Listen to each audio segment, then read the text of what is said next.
بقالنا كتير ما اتكلمناش عن إيطاليا يا جماعة. النهاردة أنا جايب لكم فرصة جديدة أو خبر حلو للناس اللي ما معاش حساب بنكي، وخصوصا إن الفرصة ديت هتوفر لك إقامة، هتوفر لك تأشيرة، هتوفر لك عمل هناك.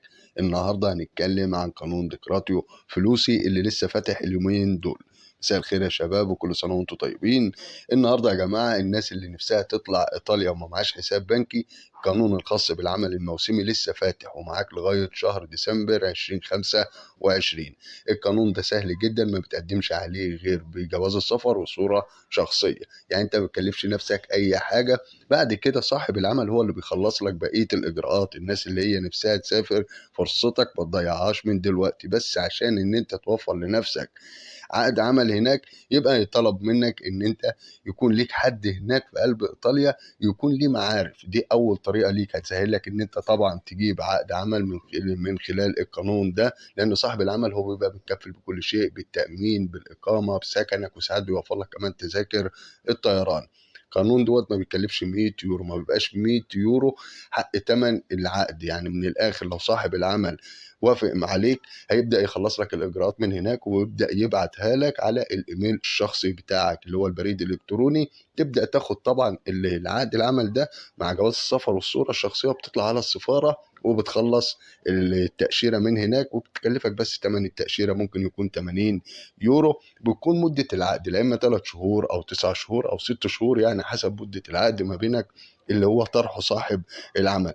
اللي احنا بنتكلم فيه ده كله ان انت قدامك فرصه دلوقتي، فرصه تساعدك ان انت تاخد تاشيره ايطاليا من غير ما تدفع المبالغ الكبيره اللي بنسمع 500,000 و600,000. لا، الفرصه ديت لو ليك حد وعايز يخدمك بجد هناك في ايطاليا هيبدأ يساعدك فعلا، ويبدأ يجيب لك عقد عمل. اليومين دول قدامك لسه لغاية شهر 12 2025، لأن القانون ما قفلش بدري زي ما احنا فاهمين كان بيفتح لمدة شهر. لا، القانون فتح لآخر السنة، لأن الأعداد لسه ما كملتش، لسه مطلوب 126 ألف عامل.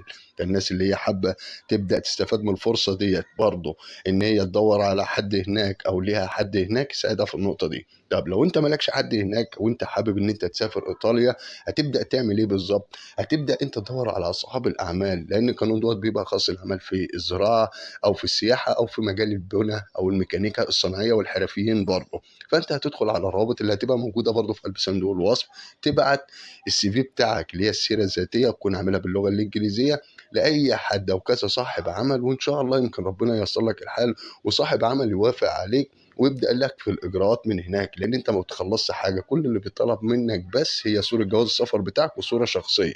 بتبدا تبعتهم طبعا بعد ما بتبعت السيره الذاتيه وتوافق عليك لصاحب العمل، بيبدا يطلع لك تصريح العمل من هناك ويبعته لك. تصريح العمل اللي هو زي ما بنقول عقد عمل، بيجي لك وبتاخده وتطلع على السفاره، تخلص اجراءات التاشيره، بتدفع ثمن التاشيره.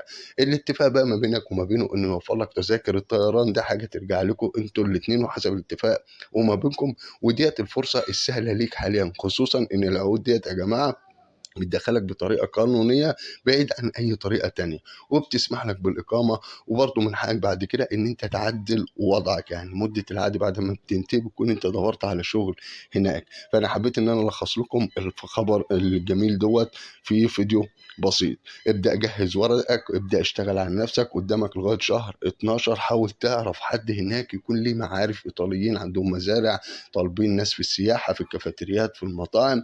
هو اللي هيساعدك في النقطة ديت. ودي تعتبر من الطرق السهلة. أما الطريقة التانية برضو تعتبر سهلة بس عايزة صبر شوية، إن أنت تبدأ تراسل أصحاب الأعمال. فأنا على قد ما هقدر هسيب لكم روابط أهم أصحاب الأعمال اللي أنت تقدر تراسلهم برضو بالسيرة الذاتية بتاعتك. وبالتوفيق للجميع بإذن الله. ولو في أي استفسار يا ريت الناس يسيبوا لنا في قلب التعليقات،